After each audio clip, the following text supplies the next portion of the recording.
Radhe Radhe everyone. आज की video में मैं आपको षटतिला एकादशी की व्रत कथा सुनाऊंगी। तो देखिए, षटतिला एकादशी की व्रत कथा सुनने के लिए हम एक लोटा जल लेंगे, अपने सीधे हाथ में तिल के दाने लेंगे और अब हम षटतिला एकादशी की व्रत कथा शुरू करते हैं। श्री कृष्ण भगवान के श्रीमुख से मन को आनंद एवं संतोष देने वाली एकादशी के व्रत की उत्तम कथाएं सुनकर अर्जुन ने श्रद्धा पूर्वक उन्हें नमन किया और बोले, हे मधुसूदन, आपके मुख से कथाएं सुनकर मुझे अपार आनंद की प्राप्ति हुई है। हे जगदीश्वर, कृपा कर अन्य एकादशियों की कथा सुनाने का कष्ट करें। हे पार्थ, मैं अब आपको माघ मास के कृष्ण पक्ष की षटतिला एकादशी की व्रत कथा सुनाता हूँ। एक समय दालभ्य ऋषि ने पुलत्स्य ऋषि से पूछा, हे मुनीश्वर, मनुष्य मृत्यु लोक में ब्रह्म हत्या आदि महान पाप करते हैं और दूसरे के धन की चोरी तथा दूसरे की उन्नति को देखकर ईर्ष्या आदि करते हैं। ऐसे सभी पाप मनुष्य क्रोध, ईर्ष्या, उत्तेजना और अज्ञानतावश करते हैं और बाद में पश्चाताप करते हुए, हाय मैंने ये क्या कर दिया, ऐसा कहते हैं। हे मुनीश्वर, ऐसे प्राणियों को नरक से बचाने के लिए क्या उपाय है? कोई ऐसा उपाय बताइए जिससे ऐसे प्राणियों को नरक की प्राप्ति ना हो। ऐसा कौन सा दान पुण्य है जिसके प्रभाव से नरक की यातना से बचा जा सकता है? ये सब आप कृपा करके मुझे बता दीजिए। इस पर पुलत्स्य महात्मा बोले, हे महाभाग, आपने मुझसे अत्यंत गंभीर प्रश्न पूछा है। इससे संसारियों को बहुत लाभ होगा। जिस भेद को इंद्र आदि देव भी नहीं जानते, वो भेद मैं आज आपके सामने अवश्य बताऊंगा। माघ मास में आने पर मनुष्य को स्नान आदि से शुद्ध रहना चाहिए और इंद्रियों को वश में करके काम, क्रोध, मोह, ईर्ष्या और अहंकार आदि से बचना चाहिए।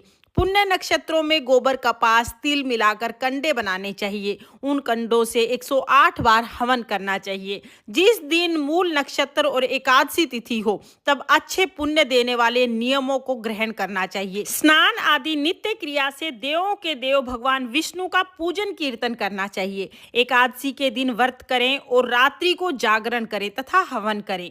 उसके दूसरे दिन धूप, दीप, नैवेद्य से भगवान का पूजन करें और खिचड़ी का भोग लगाना चाहिए। उस दिन भगवान को पेठा, नारियल, सीताफल, सुपारी सहित अर्घ देना चाहिए। फिर इस प्रकार उनकी स्तुति करनी चाहिए, हे भगवान, आप निराश्रितों को शरण देने वाले, आप संसार में डूबते हुए का उद्धार करने वाले हैं।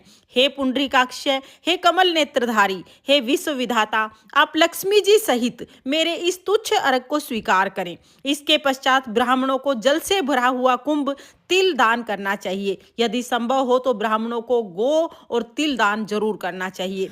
जो जितने तिल दान करता है वह उतने सहस्त्र वर्ष तक स्वर्ग में निवास करता है। तिल से स्नान, तिल का उपटन, तिल से पूजन, तिल से हवन, तिल का भोजन और तिल का दान, इस प्रकार 6 रूपों में तिल का प्रयोग षटतिला एकादशी कहलाता है।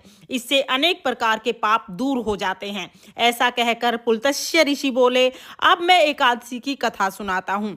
एक दिन नारद ऋषि ने भगवान से षटतिला एकादशी के संबंध में पूछा।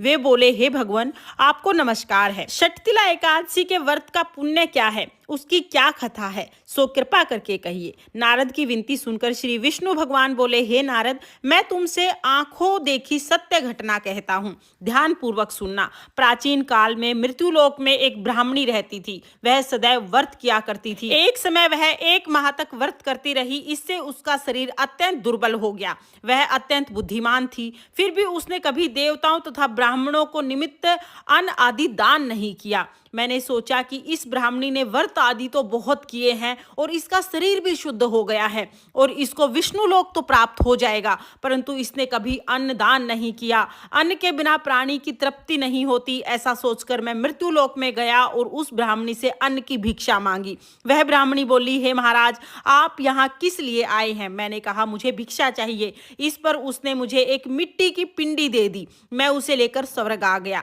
कुछ समय बीतने के पश्चात ब्राह्मणी ने शरीर को त्याग दिया और स्वर्ग में आई। उसके पुण्य कर्मों को देखते हुए स्वर्ग लोक में उसे आम वृक्ष सहित एक बहुत बड़ा महल मिला, लेकिन महल सभी चीजों से रिक्त था। महल में कुछ भी नहीं था।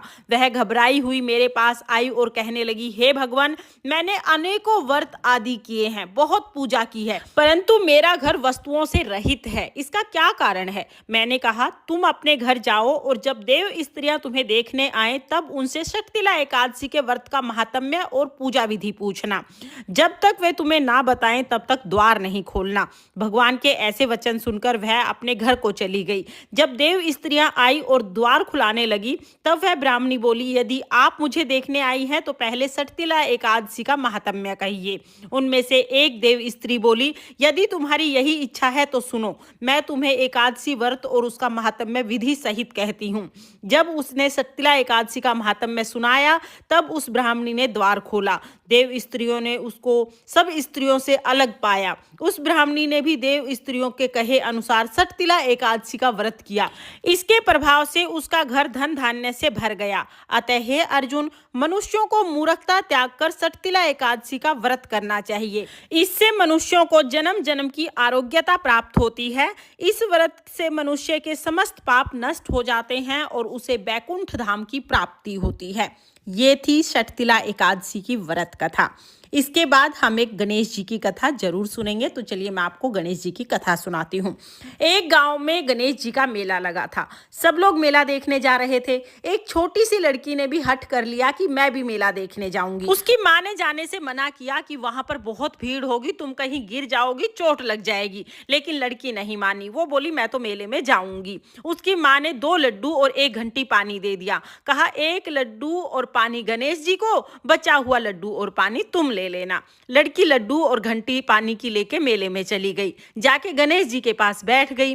हे गणेश जी, 1 लड्डू और पानी तुम्हें, बचा हुआ लड्डू और पानी मुझे। ये कहते कहते सुबह से शाम हो गई। मेला बिछड़ने लगा। सब लोग घर वापिस आने लगे, लेकिन लड़की वहां से नहीं उठी। उसने कहा जब तक गणेश जी लड्डू खा के पानी नहीं पिएंगे मैं तब तक घर नहीं जाऊंगी। अब जैसे ही अंधेरा होने लगा, गणेश जी ने सोचा कि अगर मैंने इस लड़की का लड्डू खा के पानी नहीं पिया तो ये घर नहीं जाएगी और इसका दोष मुझे लगेगा। गणेश जी एक छोटे से बालक के रूप में आए और बोले, ले तुम्हारा लड्डू खाया, ले तुम्हारा पानी पिया, अब मांग क्या मांगती है। लड़की सोचने लगी क्या मांगू, अन्न मांगू, धन मांगू, कोठी मांगू, महल मांगू, खेत मांगू, बैल मांगू, सुहाग मांगू, क्या मांगू।